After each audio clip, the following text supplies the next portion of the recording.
I'm Sarah Mitchell, 32 years old, and until last year, I thought I understood family loyalty.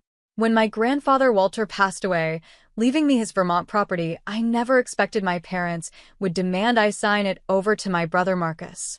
Our family dynamics were always strained, but manageable until I refused their ultimatum.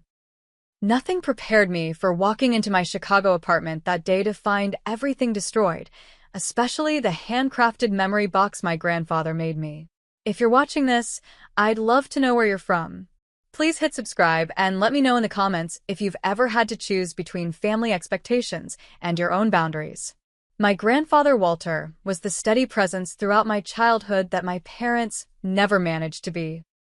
Some of my earliest memories are of sitting beside him on the dock of his Vermont lake house, my little legs dangling over the edge while he patiently taught me how to bait a hook.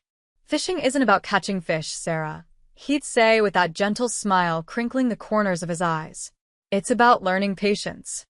Patience was something my parents, Diana and Richard Mitchell, never quite mastered. They were always rushing from one social commitment to another, climbing the corporate ladder, or managing Marcus's packed schedule of sports and activities. My brother was 4 years younger, but quickly became the family's golden child, charming, athletic, and effortlessly popular. When Marcus entered a local baseball tournament, my parents rearranged vacations to attend. When I won the state art competition in 8th grade, my mother simply said, "That's nice, dear," while checking her email. Grandpa Walter noticed, though. He drove 3 hours to attend that art show, proudly standing beside my watercolor landscape of his Vermont property. "You captured the soul of the place," he whispered, squeezing my shoulder while my parents mingled with other parents, talking about Marcus's upcoming championship game. Our bond grew stronger in his workshop, where he taught me woodworking during summer visits. The smell of cedar and pine still brings me back to those days, watching his weathered hands guide mine on the lathe or sander. "Slow down and feel the grain," he'd instruct. "Wood has its own story, and our job is to help tell it." By 16, I'd helped him build bookshelves, birdhouses, and even the beautiful jewelry box that became my high school graduation gift. Those teenage years were particularly difficult at home. My mother, Diana, a marketing executive with a perfectionist streak, constantly critiqued everything from my posture to my choice in friends. My father, Richard, an investment banker, was physically present but emotionally absent, retreating behind his newspaper or later his iPad whenever family tensions rose. Meanwhile, Marcus could do no wrong. His messy room was just boyish charm, his mediocre grades were because he's focused on athletics, and his occasional rebellious behavior was just testing boundaries. "They don't see you," Grandpa told me one summer evening when I broke down crying on his porch. "But I do, Sarah. I see your kindness, your creativity, your thoughtfulness. Sometimes people are so busy looking for what they expect that they miss what's actually there." When I left for Northwestern University in Chicago, those words sustained me. While my parents paid for my education, something I'm still grateful for, their financial support came with constant reminders about practical career choices and disapproval of my graphic design major. During those college years, my monthly calls with Grandpa Walter became my emotional anchor. He'd listen to my dreams, my struggles, my small victories, asking questions that showed he was truly paying attention. After graduation, I landed a job at a mid-sized design agency in Chicago. My parents attended my graduation but left early to catch Marcus's college baseball game. "Your brother might get scouted today," my mother explained as they hugged me goodbye. Grandpa Walter stayed, taking me to dinner and presenting me with a hand-carved wooden pen set. "For signing all those big design contracts," he'd said with a wink. As I built my career in Chicago over the next decade, my visits to Vermont became sacred retreats. Every few months, I'd make the trip east, helping Grandpa with projects around the property, listening to his stories about his days as a civil engineer, or simply sitting in comfortable silence on the porch swing, watching the sunset over the lake. During those weekends, my phone stayed mostly off. My parents rarely noticed my absence, busy with their own lives and Marcus's constantly evolving business ventures that never quite seemed to succeed despite their generous investments. 2 years ago, Grandpa's health began to decline. What started as just a little shortness of breath progressed to congestive heart failure. When his doctor recommended in-home care, I didn't hesitate. I negotiated an unpaid leave from my job and temporarily relocated to Vermont. Those final months were precious beyond measure, difficult, yes, as I watched his strength fade, but filled with deeper conversations and quiet moments that I'll treasure forever. My parents visited occasionally, bringing casseroles and spending an obligatory hour or two before heading back to their busy lives in Boston. Marcus came twice, once for an afternoon, the second time for barely an hour, constantly checking his phone for messages about his latest business scheme, some kind of tech startup that needed his immediate attention. Don't judge them too harshly, Grandpa told me one evening as I angrily washed dishes after Marcus's brief visit. Some people don't know how to face mortality. You're stronger than you realize, Sarah. When Grandpa Walter passed peacefully in his sleep with me holding his hand, I felt a grief so profound it seemed to physically alter me. But beneath the sorrow was a strange sense of completion. We'd said everything that needed saying, shared everything that needed sharing. I'd been there, fully present, right until the end. I never expected that fulfilling this final act of love would soon cost me the rest of my family. The funeral was held at the small chapel in town where Grandpa had attended services for over 40 years. Despite his wide circle of friends and former colleagues, we kept the gathering intimate as per his wishes. I'd spent the previous week making arrangements, selecting readings, and choosing photographs for the memorial display. My parents arrived the night before, staying at a nearby hotel rather than at the house where I'd been living for months. Marcus arrived 15 minutes after the service began, sliding into the pew beside our parents with a subtly apologetic wave. A petite blonde woman I'd never seen before followed him. Later, during the reception, he introduced her as Natalie, his girlfriend of 3 months. She seemed nice enough, offering condolences with what appeared to be genuine sympathy despite never having met my grandfather. My mother moved through the reception with practiced grace, accepting condolences with a delicate handkerchief pressed occasionally to dry eyes. My father stood stoically beside her, shaking hands and nodding gravely. Their grief seemed performed rather than lived, a stark contrast to the raw ache I carried in my chest. Your grandfather would be proud of the service you arranged, Frank Miller, Grandpa's neighbor of 20 years, told me as we shared coffee in the church basement afterward. Walter always said you were the one who truly understood him.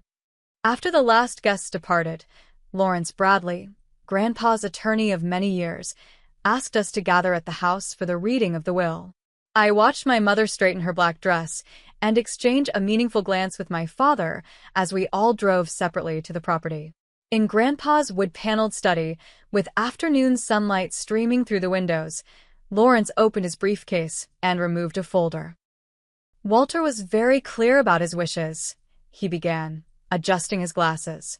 He updated his will 6 months ago and reviewed it again just weeks before his passing to ensure it reflected his exact intentions. The room fell silent as Lawrence began to read. The shock came not from the contents themselves. I'd known Grandpa intended to leave me something, but from the specific allocations. The Vermont property, including the main house, guest cottage, and 5 acres of lakefront land, was bequeathed to me. Additionally, his collection of meticulously restored vintage cars, for classics he'd lovingly maintained, were mine as well. To Marcus, Grandpa left his investment portfolio and savings accounts, totaling approximately $300,000. My parents received several family heirlooms, including antique furniture, my grandmother's jewelry collection, and a small monetary gift. I stared at my hands as Lawrence finished reading, feeling a complex mix of emotions. Gratitude collided with grief, all wrapped in disbelief that Grandpa had trusted me with the place he loved most in the world.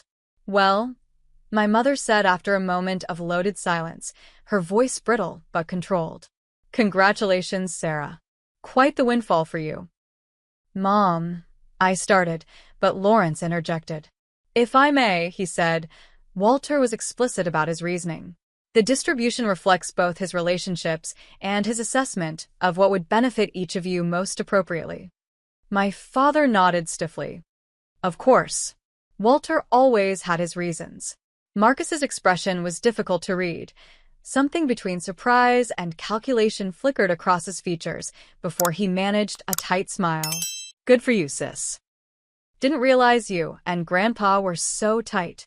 The tension was palpable as Lawrence packed up his documents, promising to send formal paperwork within the week. He gave me a supportive pat on the shoulder before leaving, as if he anticipated what might come. Dinner that evening was excruciating. We ordered pizza since none of us felt like cooking, and sat around the kitchen table where I'd shared countless meals with Grandpa during his final months. The property must be worth at least $1 million in today's market, my father commented, trying to sound casual. Lakefront in this area has skyrocketed. Richard, my mother chided softly, though her eyes showed agreement. I'm just saying, it's quite the responsibility for someone with no experience in property management, he continued. And those vintage cars require specialized maintenance. I took a slow sip of water. I helped Grandpa with the property for years. And I've learned a lot about the cars from him and his mechanic Tom. Still, my mother interjected, it's a lot for someone living in Chicago with a full-time job. Marcus has been looking at investment properties for his business incubator concept. Perhaps there's a way to make this work for everyone. Marcus leaned forward, suddenly animated. Actually, this location would be perfect for what I'm planning. We could convert the main house into co-working spaces, maybe add some modern cabins for tech retreats. The potential is huge. I felt a chill run through me. This place was Grandpa's home for 50 years. He didn't want it turned into a business compound. How would you know what he wanted? My mother asked sharply. Because we talked about it. Many times. I pushed my plate away, appetite gone. He loved that this place has history and character. He wanted it preserved.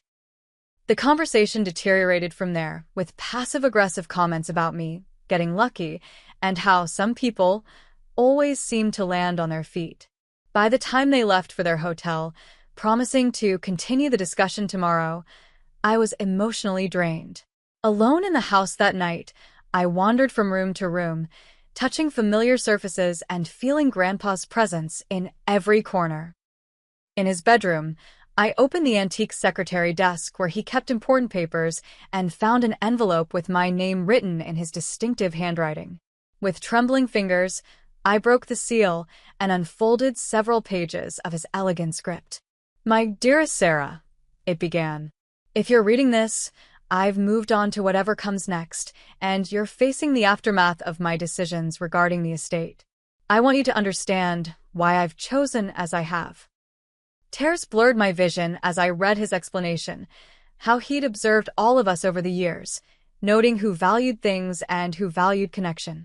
How he'd seen my genuine love for the property itself, not just its monetary worth.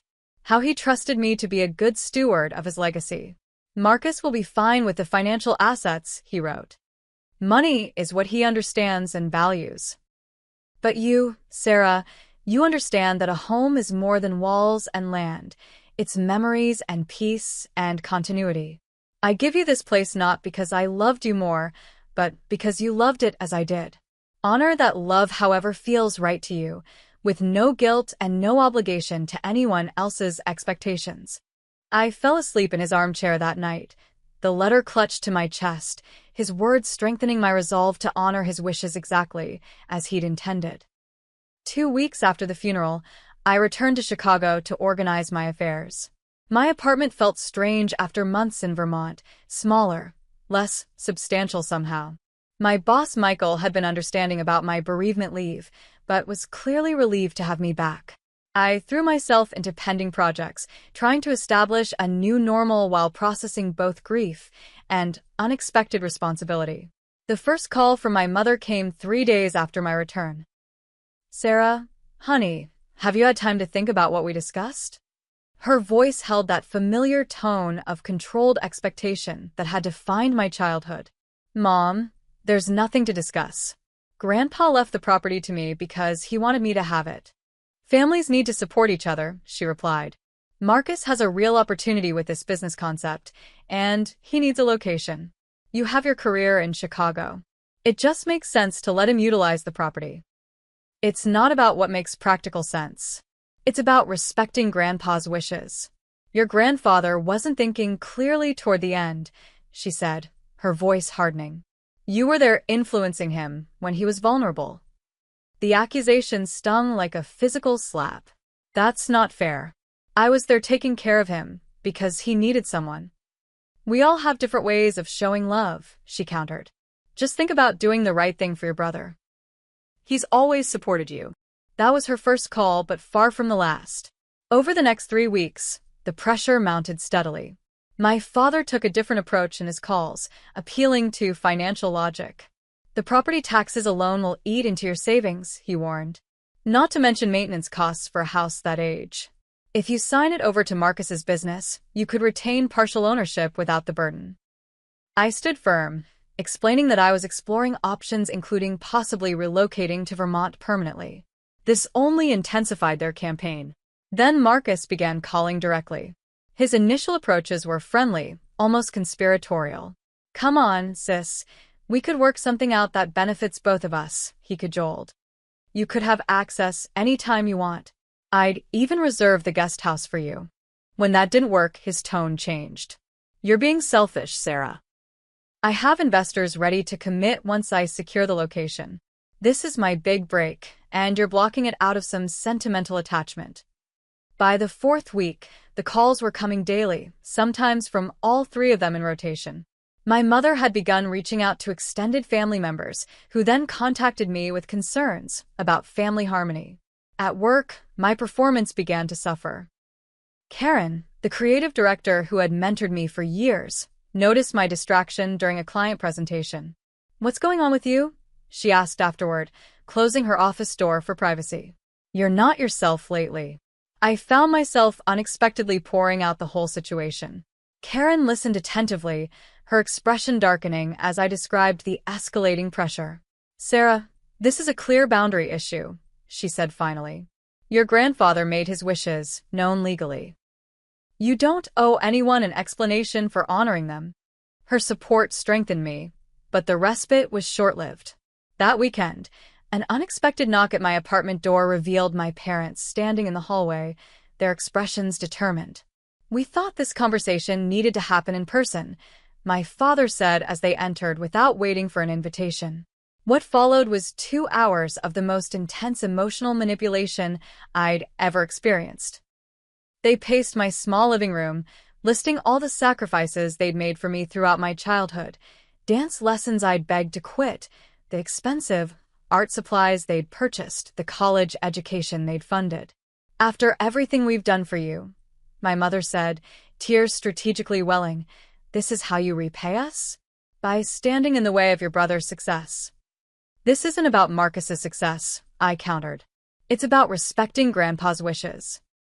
He didn't want the property developed. You filled his head with that nonsense when he was too weak to think clearly, my father accused. You saw an opportunity and took advantage. That's not true. I was there because I loved him. Where were you both? Where was Marcus? We all show love differently, my mother repeated her earlier refrain. We had responsibilities we couldn't abandon on a whim. Taking care of Grandpa wasn't a whim. The point is, my father interjected, family supports family. Your brother needs this opportunity, and you're in a position to help him. By giving away what Grandpa explicitly wanted me to have. By thinking about what family really means, my mother said, her voice cold despite the tears still clinging to her lashes. You need to decide what's more important, a house or your place in this family. They left with that ultimatum hanging in the air, my mother's parting words particularly ominous. Think carefully about what you're doing, Sarah. Some decisions can't be undone. After they left, I sat shaking on my couch, doubts creeping in despite my resolve. Was I being selfish? Was family harmony worth more than adhering to Grandpa's wishes? I called my best friend Melissa, who had known my family dynamics for years. They're manipulating you, she said flatly after I recounted the visit. Your grandfather made his choice for a reason. He saw something in you that he trusted.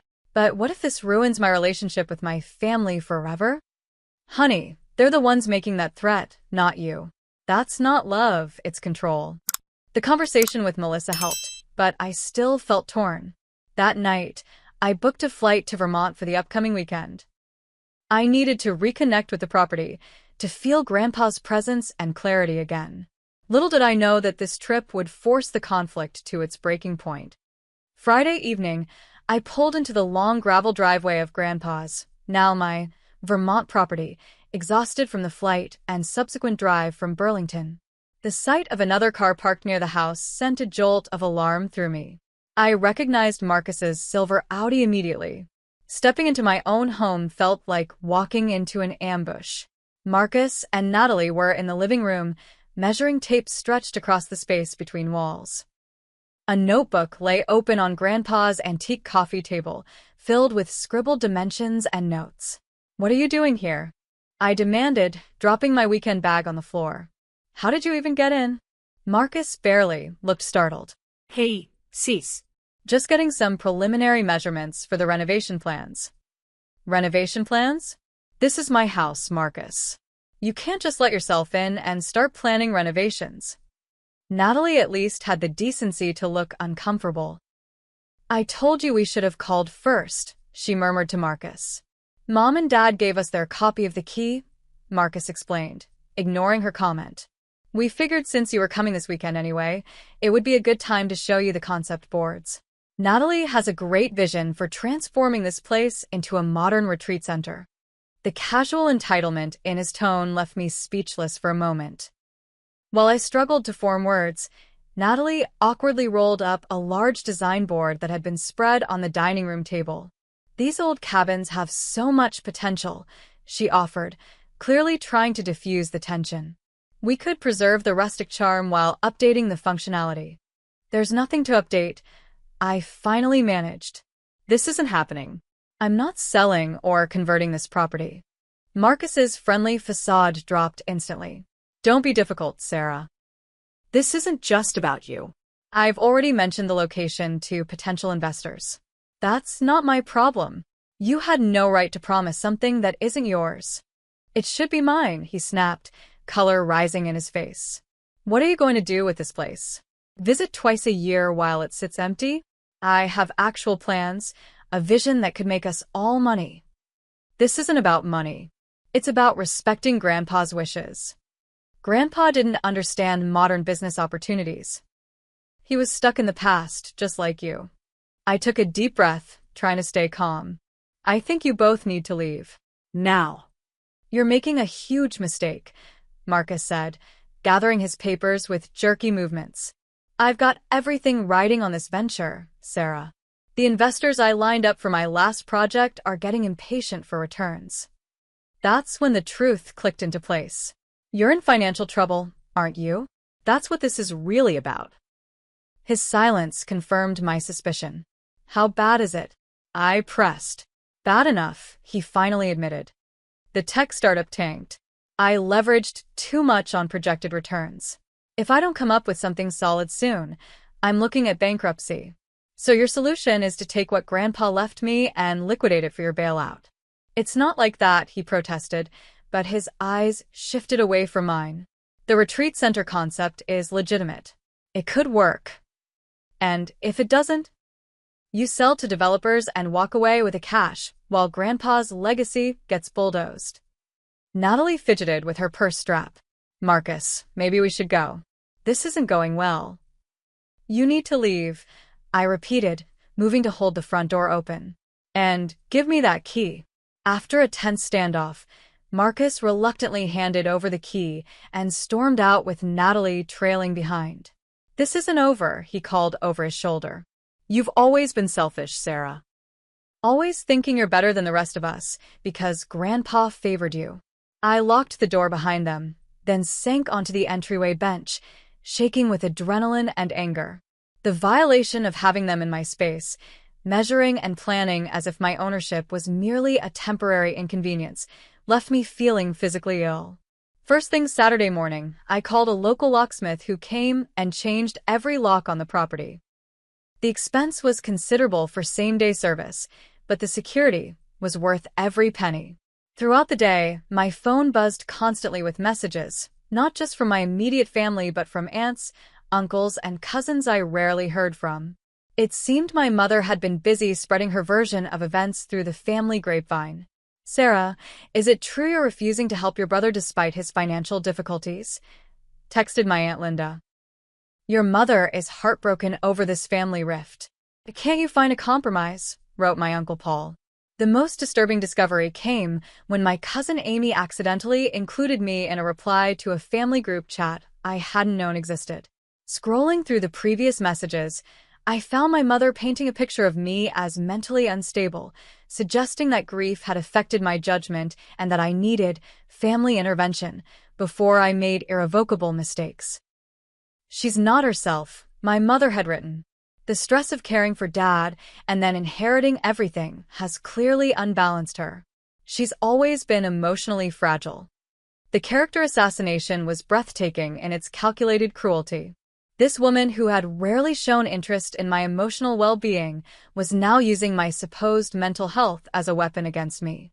I shut off my phone for the remainder of the weekend, focusing instead on connecting with the property. I walked the wooded paths Grandpa and I had traversed countless times, sat on the dock where we'd fished together, and spent hours in his workshop running my fingers over the tools he'd taught me to use. In each space, I felt his presence and his approval. By Sunday evening, I felt stronger in my resolve but dreaded returning to Chicago and the pressure that awaited me there. The stress had begun taking a physical toll, headaches, insomnia, and a constant knot of anxiety in my stomach. Back at work Monday, I struggled to focus during an important client presentation. Midway through showing concept boards for a major campaign, the room began to spin. My voice faltered, and I felt a crushing pressure in my chest. Karen quickly took over as I excused myself, barely making it to the bathroom before collapsing in a full-blown panic attack. "This can't continue," Karen said afterward, sitting beside me in the small break room where I sipped water with still shaking hands. "You're burning out, Sarah." "I don't know what to do," I admitted. "They won't stop. Every day it's more calls, more guilt, more manipulation." "Take some time," she advised. "You have vacation days accumulated, plus you could work remotely for a while. Get some distance from this situation." The suggestion crystallized something I'd been considering since the weekend. "I could stay in Vermont," I said slowly. "The house is just sitting empty, and there's reliable internet for remote work." Karen nodded encouragingly. "It might be exactly what you need. Some space to think without constant pressure." That evening, I requested a temporary remote work arrangement, promising to come back for essential meetings. Karen approved it immediately, concerned about my well-being. I booked a flight for the following weekend, planning to pack enough for an extended stay. The decision brought immediate relief. Vermont represented safety, connection to Grandpa, and distance from the emotional warfare my family had been waging. I spent the week organizing projects that could be handled remotely and packing essentials. I didn't tell my family about my plans, but they must have sensed something shifting in my resolve. The calls intensified, with my mother leaving tearful voicemails about family loyalty and my father sending lengthy emails outlining rational arguments for transferring the property to Marcus's business venture. By Friday, I was more than ready to escape to Vermont. Arriving at the property that evening felt like taking my first full breath in weeks. I spent the weekend settling in, setting up a workspace in the sunroom that overlooked the lake, and beginning to truly inhabit the space as my own. The first week passed peacefully. I fell into a rhythm of work during the day and property maintenance in the evenings. I discovered I enjoyed mowing the expansive lawn, trimming back the garden paths, and making small repairs that Grandpa had taught me to handle. The physical labor was therapeutic after days at the computer. I met the neighbors properly, Frank and Dorothy Johnson, a retired couple who had known Grandpa for decades. They invited me for dinner, sharing stories about my grandfather I'd never heard and offering their help whenever I needed it. "Walter talked about you constantly," Dorothy told me over homemade apple pie. He was so proud of the woman you've become.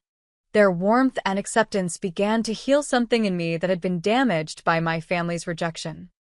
I started to envision a future here, perhaps keeping my job remotely permanently, or even exploring design opportunities in Burlington. Just as I was beginning to feel settled, the fragile peace shattered.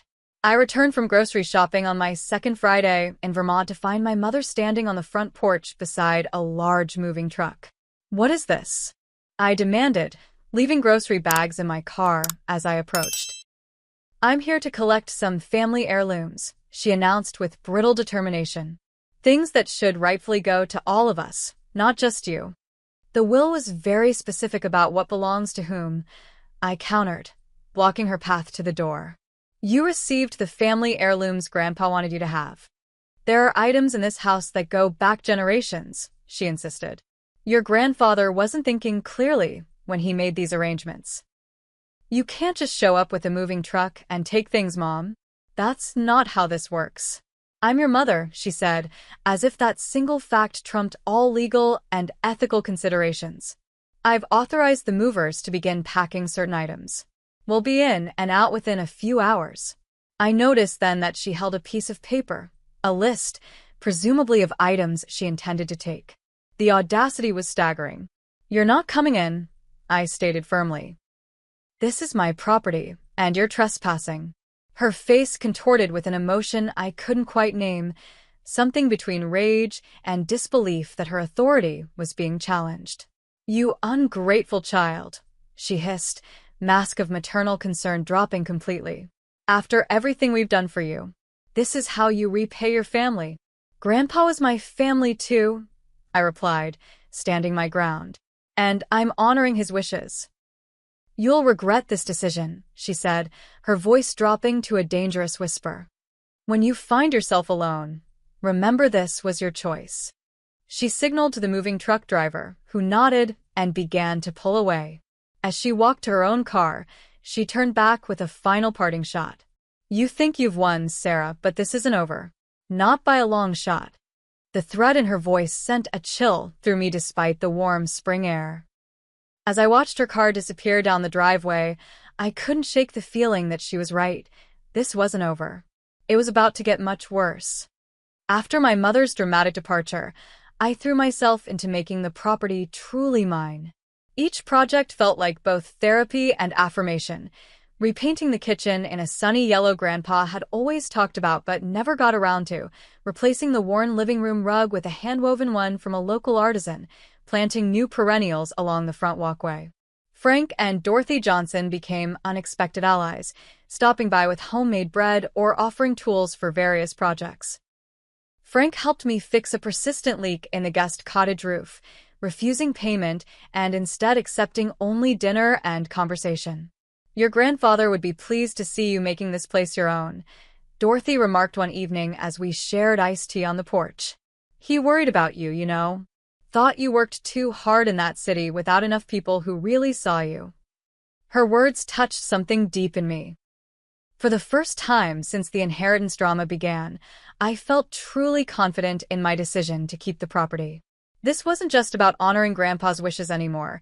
It was about claiming the life I actually wanted rather than the one my family had always pushed me toward.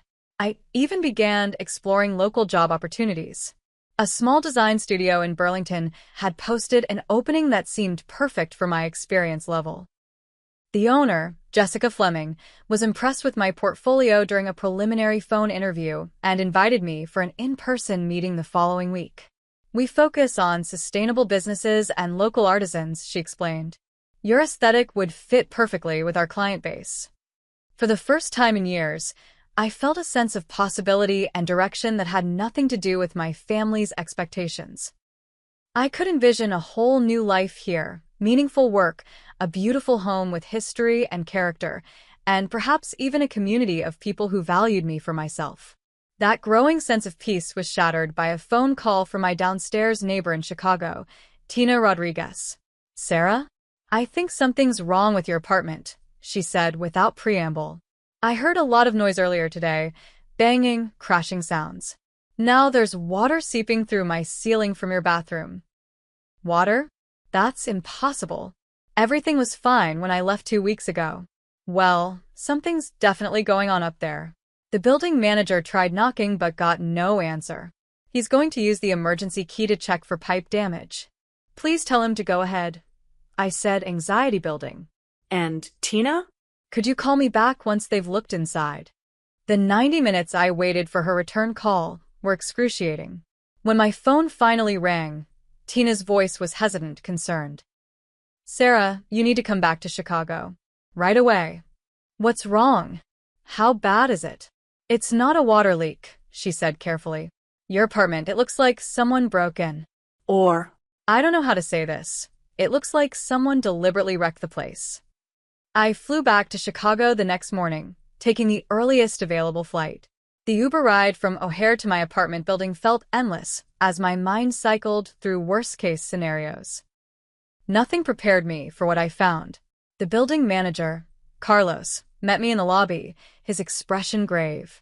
Miss Mitchell, I've called the police. They're on their way to take a report. When he unlocked my door, I stepped into devastation. Every piece of furniture had been damaged, sofa cushions slashed, dining chairs broken, bookshelves toppled. Picture frames lay shattered across the floor, and someone had poured what looked like red wine over my white area rug. In the kitchen, cabinet contents had been swept onto the floor, dishes broken, food containers emptied. But the true horror awaited in my bedroom. There, centered on my strip mattress, lay the splintered remains of Grandpa's wooden memory box, the one he'd lovingly crafted for my 16th birthday. The intricate marquetry lid was smashed, the delicate compartments inside destroyed.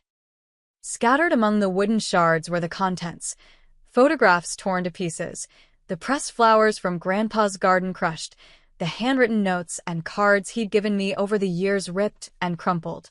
I fell to my knees beside the bed, carefully gathering the fragments with trembling hands. These irreplaceable mementos had been deliberately targeted and systematically destroyed.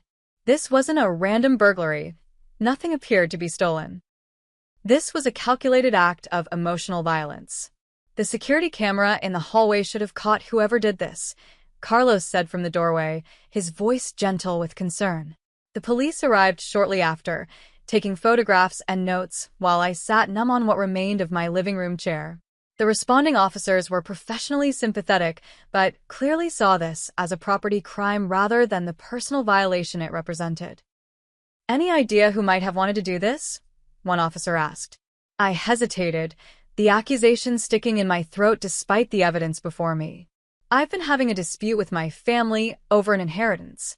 My mother threatened that I would regret my decision not to give my grandfather's property to my brother. The officers exchanged glances. We'll need their contact information, and we'll check the security footage. Carlos brought his laptop to show us the hallway camera feed. The timestamp showed entry 2 days earlier, at 11:42 a.m. There was no forced entry, just the clear image of my mother using a key to unlock my door. She was alone, carrying a large tote bag. The camera caught her exit 3 hours later, the bag seemingly empty, her expression eerily calm. That's my mother, I confirmed, the words feeling foreign in my mouth. Diana Mitchell. The officers took the video evidence and completed their report, promising to follow up. After they left, I checked into a nearby hotel, unable to face sleeping in the destroyed apartment. Sitting on the edge of the anonymous hotel bed, I finally allowed myself to break down completely, sobbing until physical exhaustion overcame emotional pain. The next morning, I called Karen to request additional time off, briefly explaining the situation. Take whatever time you need, she said, horror evident in her voice. Do you have somewhere safe to stay? I'm at a hotel now. I'll probably go back to Vermont after I deal with the apartment. Sarah, this is serious. Your mother committed a crime. Have you considered a restraining order? The suggestion shocked me initially, but the more I thought about it, the more necessary it seemed. This had escalated beyond family disagreement into something dangerous. I spent the morning researching attorneys and found Rebecca Torres, who specialized in family law and restraining orders. She fit me into her schedule that afternoon, listening attentively as I recounted the entire situation from the inheritance to the destruction. This is a clear case of property destruction and harassment, she confirmed. We have solid grounds for both a restraining order and criminal charges for the damage to your apartment. She's my mother, I said weakly, still struggling with the reality of the situation. I understand this is difficult, Rebecca said gently. But her actions show a concerning pattern of escalation.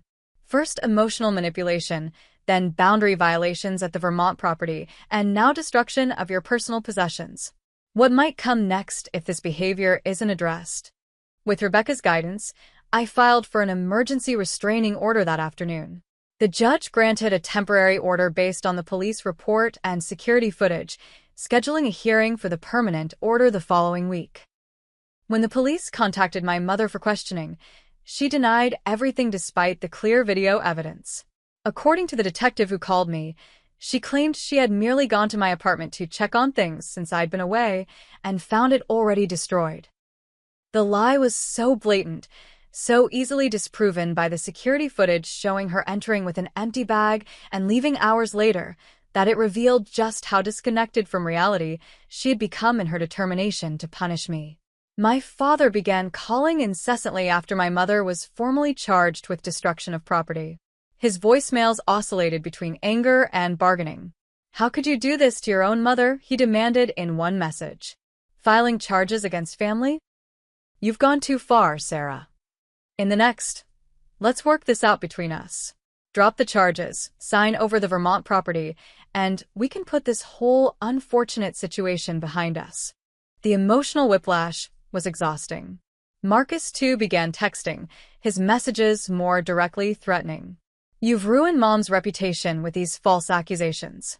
I'm consulting attorneys about suing you for manipulating Grandpa when he was sick. We have witnesses who will testify to your undue influence." Despite the continuing pressure, something had fundamentally shifted within me. Seeing the deliberate destruction of the memories I cherished most, especially the handcrafted box that represented Grandpa's love and understanding, had severed something vital.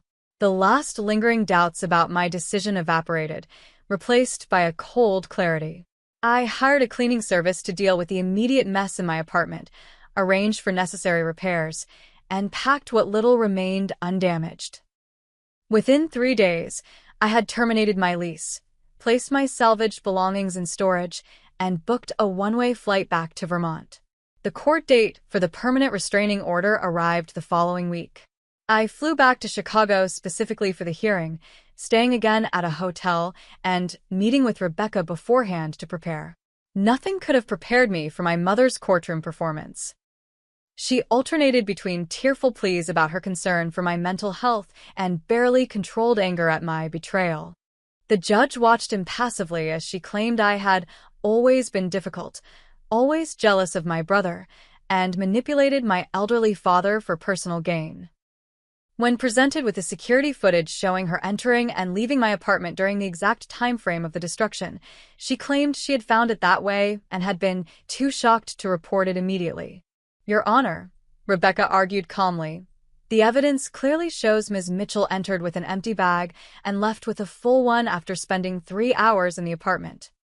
The timing and targeted nature of the destruction, particularly of irreplaceable mementos from the client's grandfather, demonstrate a deliberate intent to cause emotional harm." The judge agreed, granting the permanent restraining order prohibiting my mother from contacting me or coming within 500 feet of me, my residence, or my workplace for 2 years. Outside the courthouse, my father waited on the steps, his face flushed with anger. "You've gone too far," he said as I exited with Rebecca beside me. "As far as I'm concerned, you're no longer part of this family." The words should have devastated me. Instead, I felt an unexpected sense of liberation. "That's your choice, Dad. Just like keeping Grandpa's property is mine." "Don't contact us again," he said, turning away. "You've made your decision." As I watched him walk to the parking lot where my mother waited in their car, I realized a chapter of my life had definitively closed.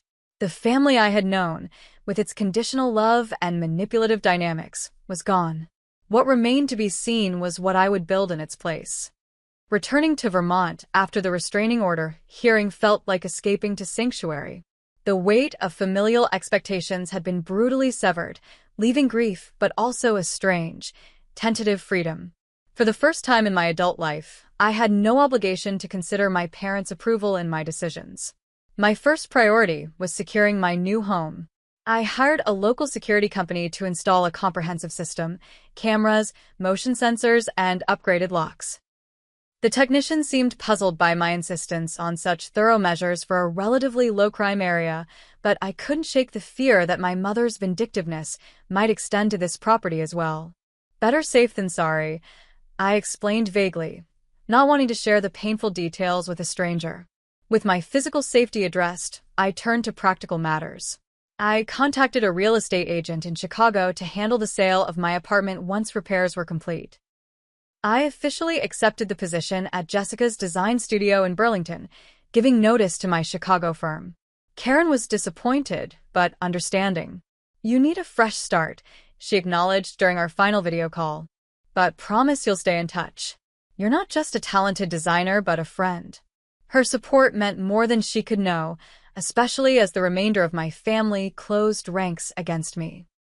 The criminal case against my mother proceeded despite my father's attempts to pressure me into dropping charges.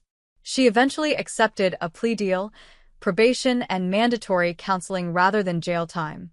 I didn't object to the leniency. Punishment wasn't my goal, only protection and perhaps some accountability. As spring warmed into summer, I began to establish routines in my new home. Mornings started with coffee on the dock, watching the mist rise from the lake. I worked from home 2 days a week and commuted to Burlington for the other 3. Weekends were devoted to gradually making the property my own while preserving its essential character and Grandpa's influence. Frank and Dorothy Johnson became my surrogate family, inviting me for Sunday dinners and offering wisdom without judgment when I shared pieces of the family drama. Their steady presence helped anchor me during moments when grief threatened to overwhelm my determination. "Families are complicated," Dorothy observed one evening as we shelled peas on her porch. "Your grandfather understood that better than most." "What do you mean?" I asked, curious about this hint of history I didn't know. Walter didn't talk about it much, but he had his own falling out with his father back in the day. Something about refusing to join the family manufacturing business and becoming an engineer instead. She smiled gently.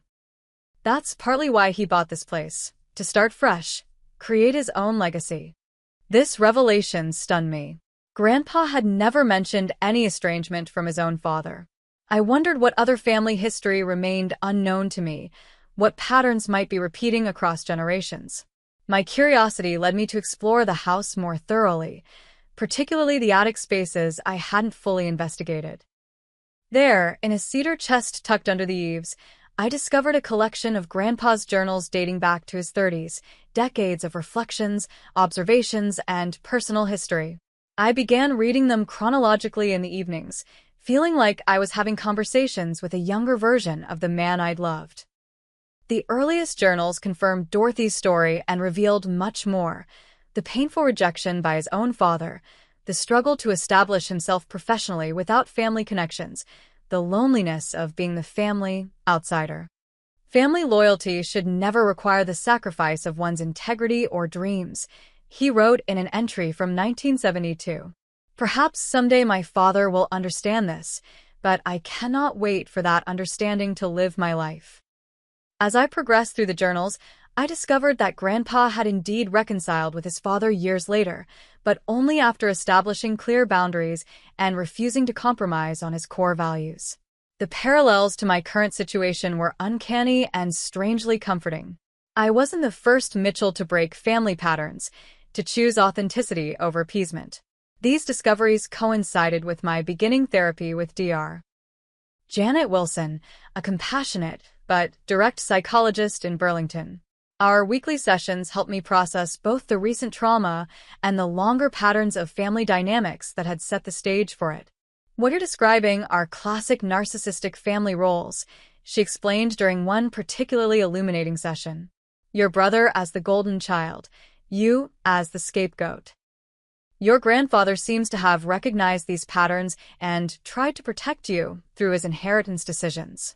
But why couldn't my parents see what they were doing? I asked. They genuinely believe I'm the villain in this story. That's the nature of entrenched family systems. When you refuse to play your assigned role, the self-sacrificing daughter who gives up her interests for the family's agenda, you threaten the entire structure they depend on. Through therapy and Grandpa's journals, I began to understand that my family conflict wasn't simply about a property or money. It was about control, identity, and generations of unhealed patterns. This perspective didn't eliminate the pain, but it helped me carry it with greater understanding. Meanwhile, practical life continued. My new job challenged and fulfilled me in ways my previous position hadn't. Jessica's client base of sustainable businesses and local artisans aligned perfectly with my values, and the smaller studio environment allowed me more creative input and flexibility. In late summer, an unexpected email arrived from Natalie, Marcus's now ex-girlfriend. The subject line read simply, "You should know the truth. Sarah," she wrote, "Marcus and I broke up last month. His business has completely failed, and he's been taking it out on everyone around him. I wanted you to know that your parents were fully aware of his financial problems before your grandfather passed away.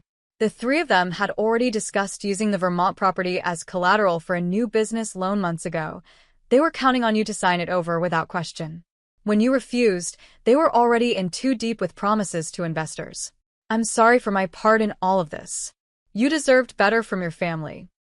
The email confirmed what I had suspected, but provided a timeline I hadn't known. Their plan had been in motion even while Grandpa was still alive, perhaps even while I was caring for him. The calculated nature of their scheme, contrasted with their accusations about my manipulation of Grandpa, was breathtaking in its hypocrisy. I forwarded the email to Rebecca Torres for her records, but decided not to take any further legal action. The restraining order was working. My mother had made no attempts to contact me, and I had no desire to extend the conflict. What Natalie's email provided wasn't ammunition but closure, the final piece that helped me fully understand what had happened and why. As fall painted the Vermont landscape in brilliant colors, I received word that my Chicago apartment had sold. The practical ties to my former life were now completely severed.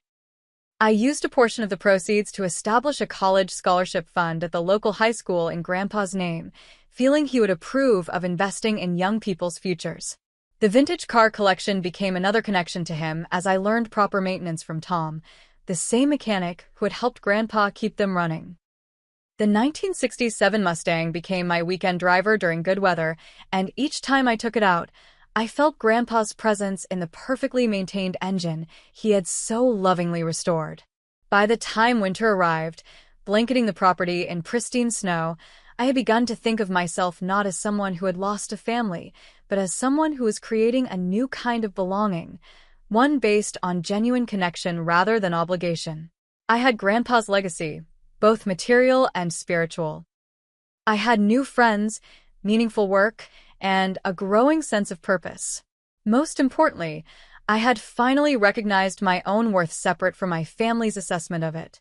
As Grandpa had written in one of his final journal entries, true inheritance isn't property or money, but the courage to live according to one's own truth. This is what I hope I've given Sarah, not just a place to live, but the affirmation that she is enough exactly as she is. 1 year after my grandfather's passing, the Vermont property had transformed, not into the commercial retreat center my brother had envisioned, but into a true home that honored both Grandpa's legacy and my own sensibilities. The kitchen now gleamed with updated appliances, while still featuring the vintage tile backsplash he'd installed with my grandmother decades ago. The living room's original hardwood floors had been refinished to a warm glow beneath area rugs chosen to complement, not hide, their character. In Grandpa's workshop, now mine, I'd organized his tools exactly as he'd kept them but added my own collection of woodworking books and plans. The skills he'd taught me had advanced through classes at the local community center and countless hours of practice. I'd completed several small pieces, a jewelry box, a set of coasters, a small side table, each one improving on the last. My professional life had flourished at the Burlington Design Studio. Jessica had promoted me to lead designer after my work with a local sustainable clothing brand earned regional recognition. The balance of creative fulfillment and reasonable work hours left me energy for personal projects and community involvement in a way my Chicago position never had. The antique car collection remained intact in the restored barn, each vehicle maintained to Grandpa's exacting standards. I joined a local classic car club, where members were delighted to share maintenance tips and the occasional Sunday drive through winding country roads. The 1967 Mustang had become my signature vehicle, its engine purring exactly as Grandpa had ensured it would. Perhaps the most meaningful addition to the property was the memory garden I'd planted along the eastern side of the house. Native perennials, Grandpa's favorite flowering shrubs, and a small stone bench created a peaceful spot for reflection. At its center stood a young oak tree, planted on the anniversary of his passing. In my bedroom, a new memory box took pride of place on my dresser, one I'd crafted myself using Grandpa's tools and techniques. It wasn't as perfect as his had been, but the maple and cherry woods complemented each other in a design he would have appreciated. Inside, I'd begun collecting new mementos, photos of the property through seasons, a pressed flower from the memory garden, notes from new friends, small tokens of this rebuilt life. My relationship with extended family remained complicated. Most had chosen sides based on family loyalty rather than facts, maintaining distance that occasionally still stung but no longer devastated me. My cousin Amy, however, had broken ranks, reaching out with a tentative email that led to regular phone calls and eventually a visit to the Vermont property. I always knew Aunt Diana was difficult, she confessed during that visit, but I never imagined she'd go so far. Through Amy, I received occasional updates about my parents and Marcus. My mother's court-mandated counseling had apparently led to some reluctant self-reflection, though not enough to prompt an apology or amends. My father remained steadfast in his position that I had betrayed the family, his pride preventing any reconciliation overtures. Marcus had moved to Arizona for a fresh start, apparently working for someone else's company rather than launching another doomed venture. I maintained my boundaries with all of them, neither seeking contact nor completely closing the door to possible future healing. Dr. Wilson had helped me understand that reconciliation would require genuine accountability on their part, something that might never come, and that I couldn't force. Family estrangement is sometimes presented as failure, she observed during one of our now monthly sessions. But sometimes it's the healthiest response to toxic dynamics. Your willingness to leave the possibility open while protecting yourself shows tremendous strength. My friendships had deepened and expanded over the year. Frank and Dorothy Johnson remained my surrogate grandparents, including me in holiday gatherings and family celebrations. My Chicago friend Melissa visited regularly, marveling at the peace she saw in me compared to my former stressed existence. Colleagues from the design studio had become weekend hiking companions and dinner guests. The lessons of this difficult journey revealed themselves gradually, often in quiet moments of reflection by the lake or while working with my hands in Grandpa's workshop. I'd learned that family isn't defined solely by blood, but by respect, support, and genuine care. I discovered that standing up for yourself might cost relationships, but gains self-respect that no external validation can provide. Perhaps most importantly, I'd recognized that the legacy Grandpa truly left me wasn't the property itself, but the example of living authentically despite pressure to conform to others' expectations. His journals revealed a man who had faced similar struggles decades earlier and chosen integrity over appeasement. In honoring his legal wishes, I had also honored the deeper values he'd lived by. Breaking cycles takes tremendous courage, Dorothy told me one evening as we watched fireflies dance over the lawn. Walter would be proud of how you've handled all this. The memory box my mother destroyed could never be replaced, but I'd come to understand that the most important memories weren't contained in physical objects, but lived in the values and lessons I carried forward. By refusing to perpetuate patterns of control and emotional manipulation with future generations, I was creating a more meaningful memorial to Grandpa than any possession could represent. On that anniversary evening, I sat on the dock as sunset painted the lake in golds and purples. The property hummed with early summer life, birds calling their evening songs, fish occasionally breaking the water's surface, a gentle breeze rustling through trees that had witnessed decades of family history. I felt Grandpa's presence, not as grief, but as peaceful continuity. He had given me not just a property, but permission to become fully myself. The price of that becoming had been steep, the loss of my family of origin, at least for now, but the authentic life I was building proved its worth every day. The memory of my mother's destruction no longer held the same power over me. In its place grew something stronger, the knowledge that true inheritance isn't what's given to us, but what we choose to carry forward and what we have the courage to leave behind. Have you ever had to choose between family expectations and your own boundaries? I'd love to hear your stories in the comments below. Standing up for yourself isn't easy, especially when it costs relationships with people you love. If this story resonated with you, please like and subscribe to support more content like this. Remember that sometimes the hardest choices lead to the most authentic life, and you deserve to live authentically, even when others disagree. Thank you for sharing this journey with me, and I wish you courage in your own path forward.